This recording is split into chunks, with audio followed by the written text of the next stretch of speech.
Hello, everyone. Welcome. And today I am going to draw the.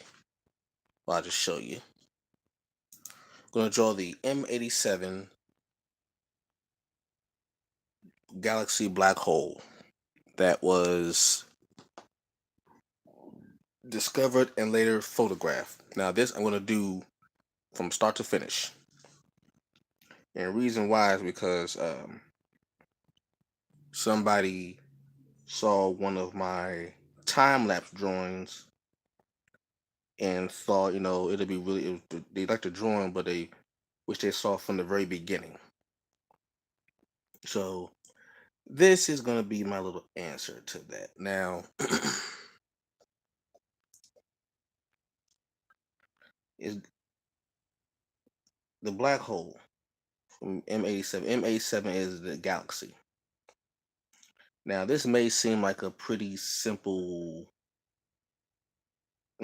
textbook drawing, a bunch of shapes and stuff, but there's a lot that go into this drawing.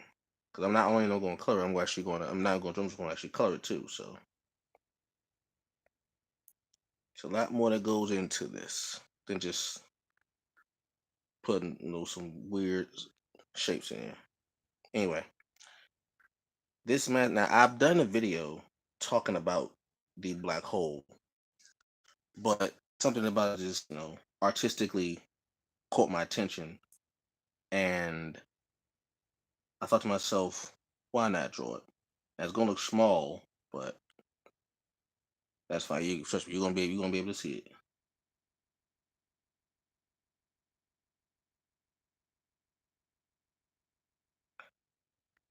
Now the black hole,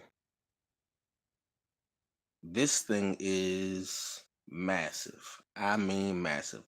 The size of the black hole is actually larger than our solar system. From the sun to Pluto, even though Pluto's not a planet, but our solar system has Pluto in it. It is larger than the orbit of our solar system. It's larger than our solar system. I'm gonna say it again. The black hole is larger than our solar system. That's nuts. That's just crazy. I think Pluto, if I'm not mistaken, Pluto is 4.6 billion miles away from the sun. If I'm not mistaken, it's 4.6 billion miles away.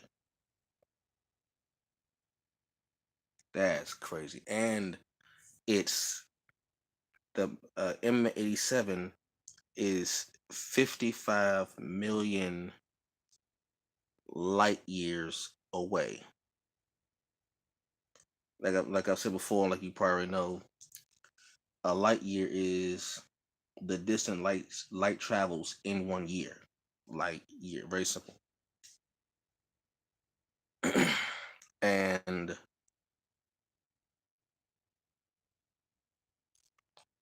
1 light year is equivalent to roughly 6 trillion miles. So 6 trillion miles, it's like 5.9 trillion, but 6 trillion miles is 1 light year. I forgot what it was in kilometers, but yeah, that is 1 light year. So 55 million times 6 trillion will tell you how many miles that is. Good gravy. So I'm gonna start coloring this right now.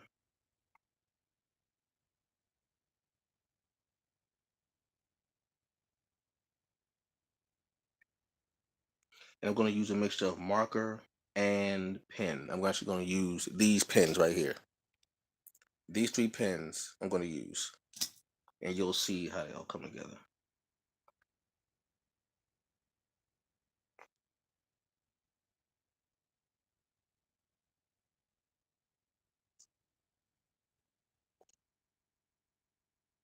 And what you are seeing, if you look at the image, you see this ring around it. That's the gas that's just going out.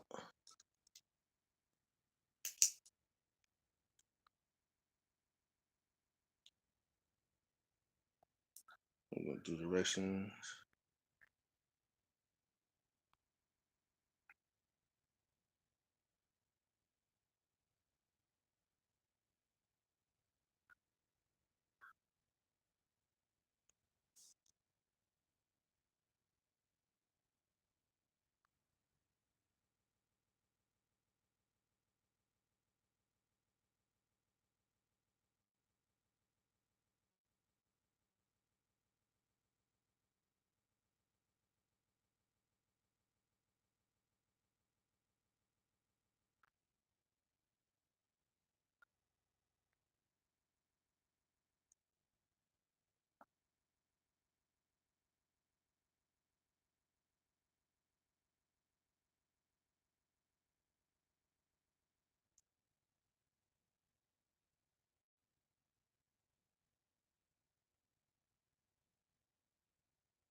Oh.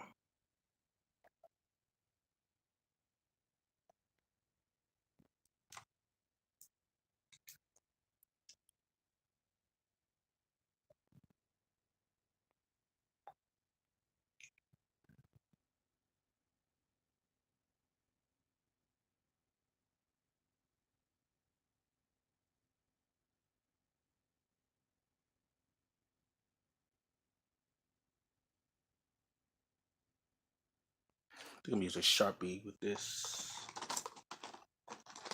There you go.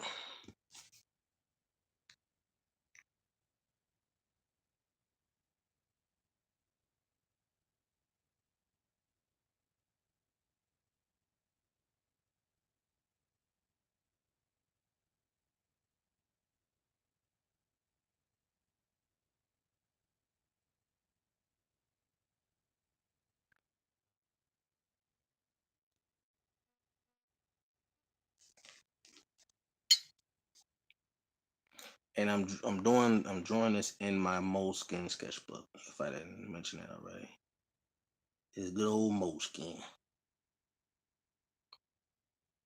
This particular Moleskine is just for my recreational drawings. Just just cool stuff. I got other sketchbooks that have my portrait drawings and all that stuff. This one is just for me. This one is my thing.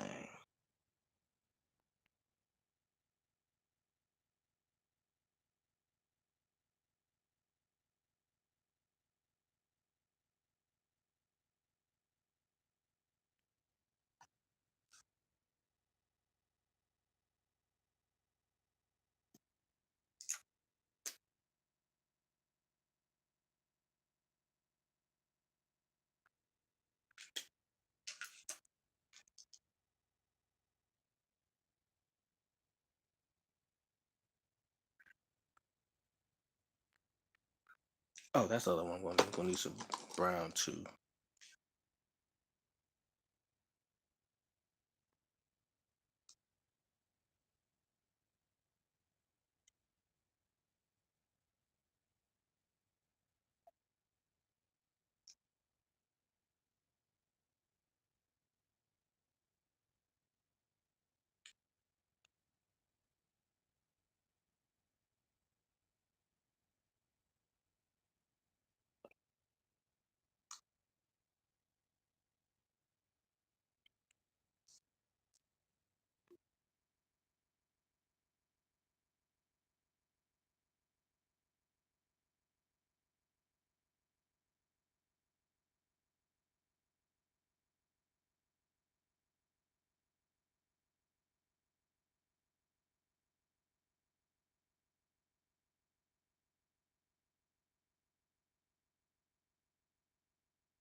like a dot.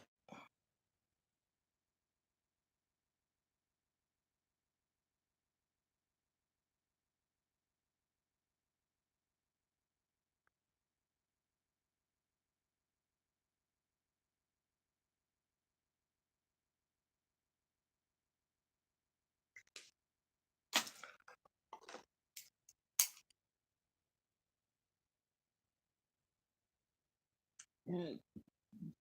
And I want to give it like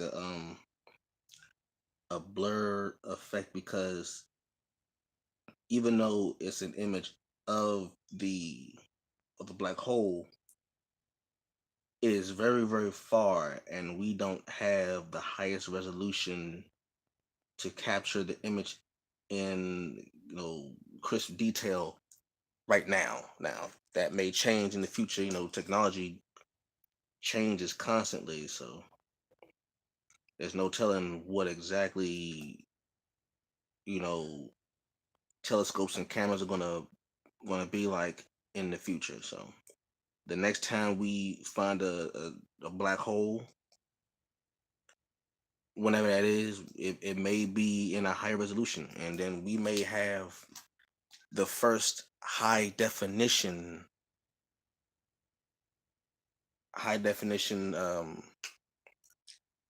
image of a black hole. You never know.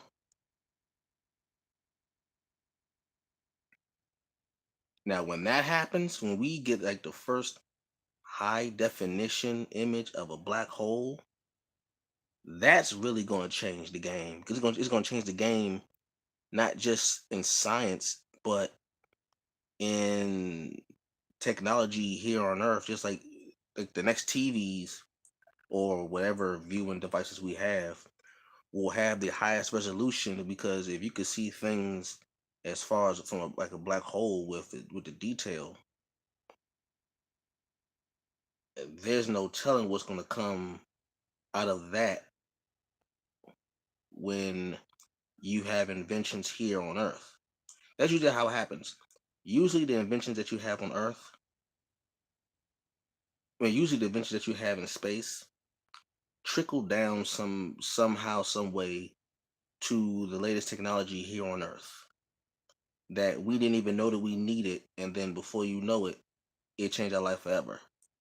Like cell phones and uh, tracking GPS, all of that stuff really started in space, but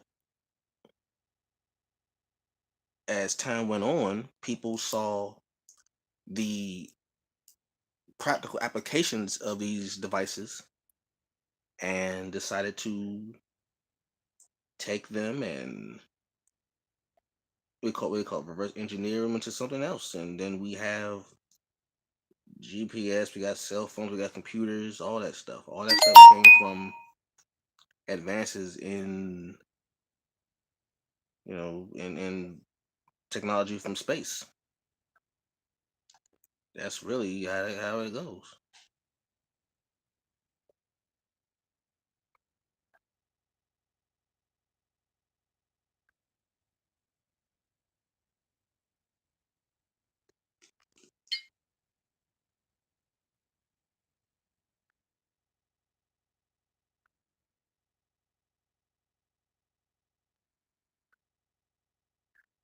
It looks like a egg, an egg with a black yolk. That's what it looks like. An egg with a black yolk.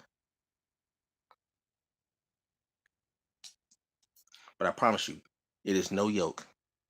Whatever, yeah, whatever. Y'all hear that joke? Don't judge me. I can make better jokes. I just had to be corny.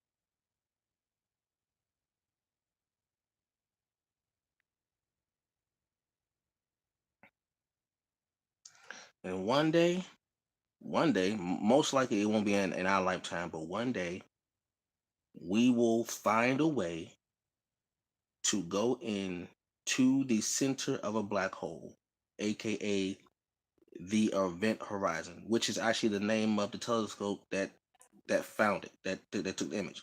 It's the event horizon telescope,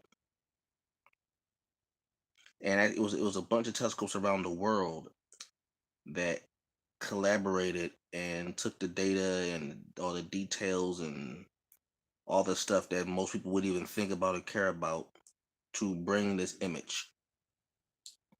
But it would technically, you could say technically it was a telescope the size of the Earth, because all the telescopes around the world collaborated to take this image.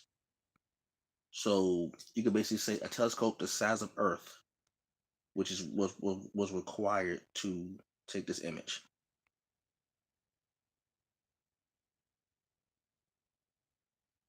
That is something that's mind blowing, mind boggling, but oh so cool, oh so very cool.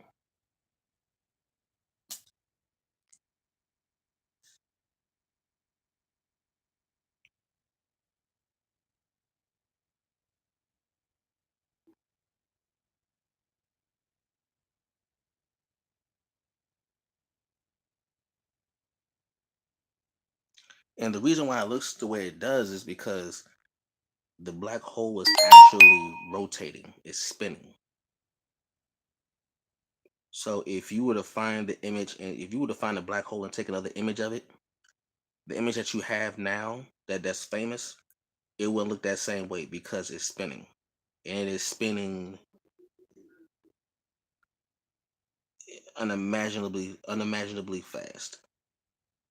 Like there comes a point in time when it comes to speeds and different things like that where the human brain just isn't able to comprehend the force and the speed and the mass of certain things. Like we can understand something like the size of an elephant. We can get that. Or a blue whale, or something as tall as a giraffe. We get that. And we can get that Jupiter's the largest planet in our solar system and all that stuff. We get that. But when you start getting into things outside of our scope of understanding, and you start getting into different planets and solar systems and stars, and our star isn't the only star, and there are stars millions, if not billions of times larger or more massive than our sun star. And then you start thinking about the speeds at which these things are rotating and the amount of force that it is generating and the amount of gravity that these things have.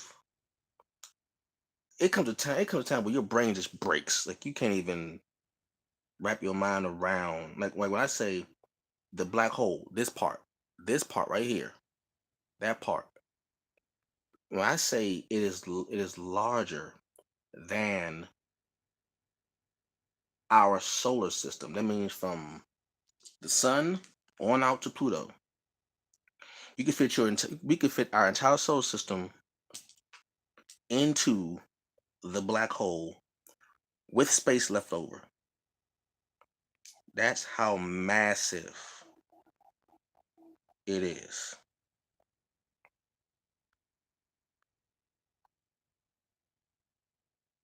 It's just it's just nuts.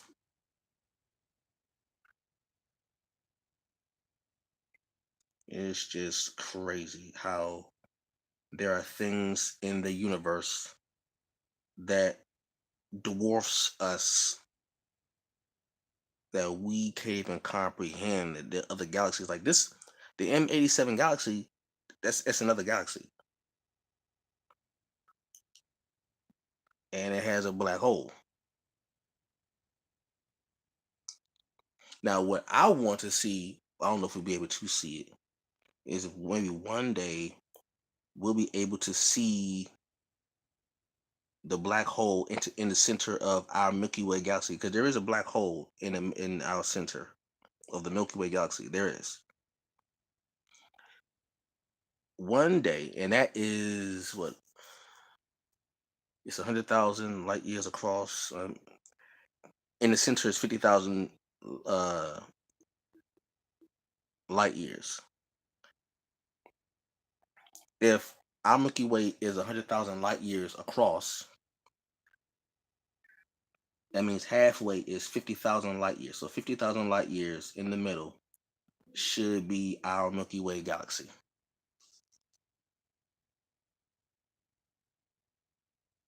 And hopefully one day we'll be able to see our black hole, our galactic black hole.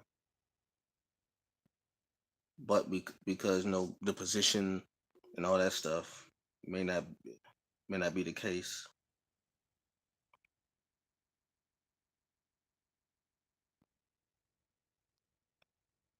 Because if you take a gaseous body and you spin it, it creates what's called an accretion disk. That means it's like it gets flattened by the force generated from the spinning of the object. And because it's a gas, it becomes flattened. Like anytime you spin something,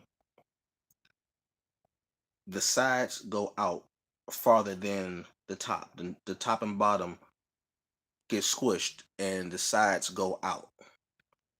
Like if you ever look at a spherical, if you take a spherical object and you spin it, you will see the sides bulge out.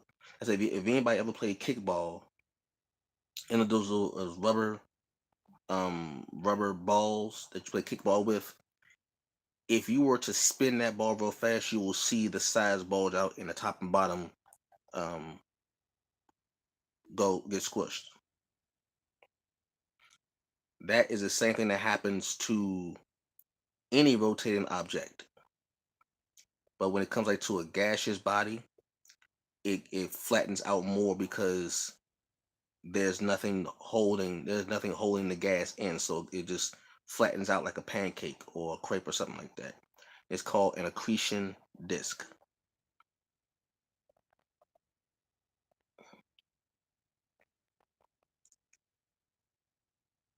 That's what's called an accretion disk.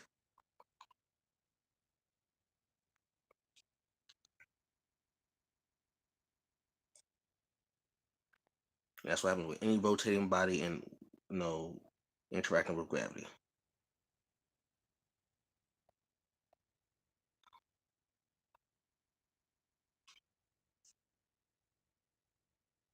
That's why the galaxies are flat. You will never see a spherical galaxy because of that reason. Because of the galaxy is mostly gas and it's spinning. And that is creating a disk. That's why you'll never see a spherical galaxy. You won't see it.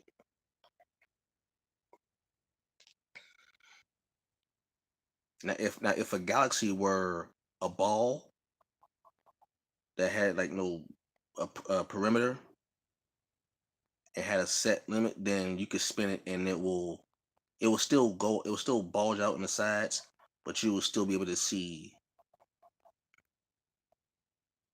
the object. Well, it won't be flat, I should say. Like, because the Earth does it. The Earth, all the planets do it. The sun does it. It spins. It rotates. But because it's a solid, or it's a spherical object, it won't flatten.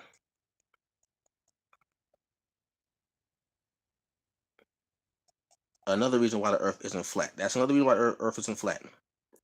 You spin a solid object, it won't be flattened unless you spin it past its breaking point. and obviously the Earth it has not. So another reason why the Earth is not flat for all the flat earther people, which is ridiculous. Anyway.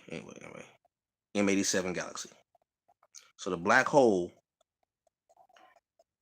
technically is not a hole. Well, I should say, usually when you see an image of a black hole, it's usually it is shown in only the two dimensions. It's a flat image. However, a black hole is not a two-dimensional object. It is in fact a three-dimensional hole. So it will be more appropriate to call it a black sphere rather than a black hole, because a hole, from our understanding on this planet, a hole is a two-dimensional object that you fall into, like a manhole cover, like a sewer, or if you dig a hole, it's you go in it. But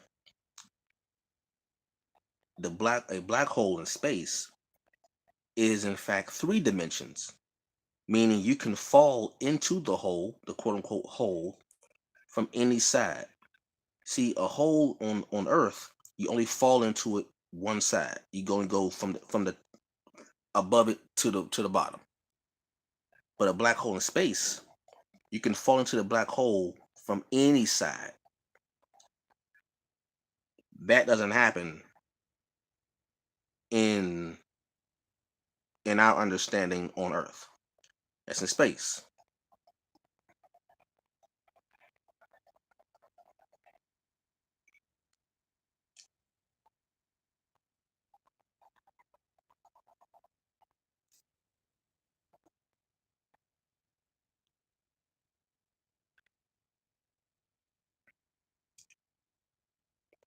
Now I just can't wait to see how many images we have of different galaxies now. Now that we know that the math is right and how to find black holes and all that stuff, we're getting somewhere. We're figuring out, you know, how things work. And now we have gotten some results back. By we I mean the human family. I didn't find the black hole. I wasn't there, but I'm speaking on behalf of the human race. Now that we have, and a lover of science and astronomy and all that stuff. Now that we've got some results back from the data that's been collected, what you do in science is, okay, if it worked this time, let's see if it works another occasion. That's really how science works. Like we got the data, we got the information, we've tested it, we've tested it again, we've demonstrated that it works. All right, we're good. Now we have a formula. Now we have a blueprint to follow on how to find these images because we did it already. Now that we know that it works, the next question is, okay, let's find some more. Where are the other ones? All the other ones that we know about, are there any more? It's a natural thing to do. When you do something that works, first thing you want to do is see, okay, how well does it work, and does it work on different circumstances?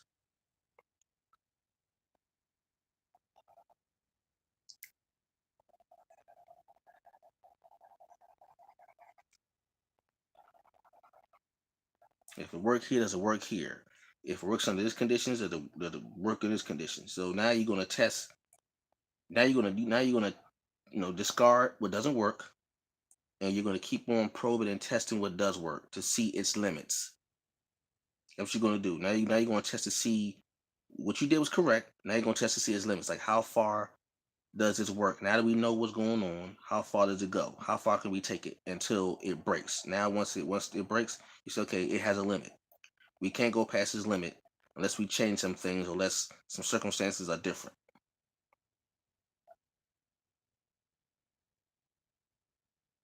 All right. M87.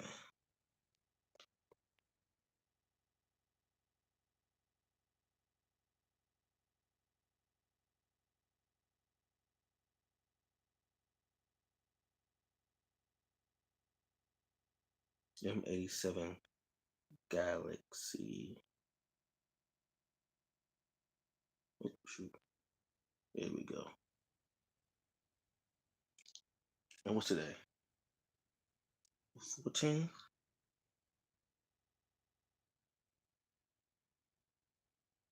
All right. There you have it, ladies and gentlemen. Thank you all for watching. I will catch you all later. Peace out.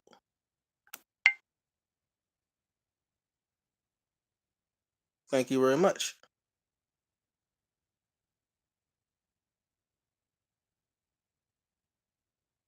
Thank you.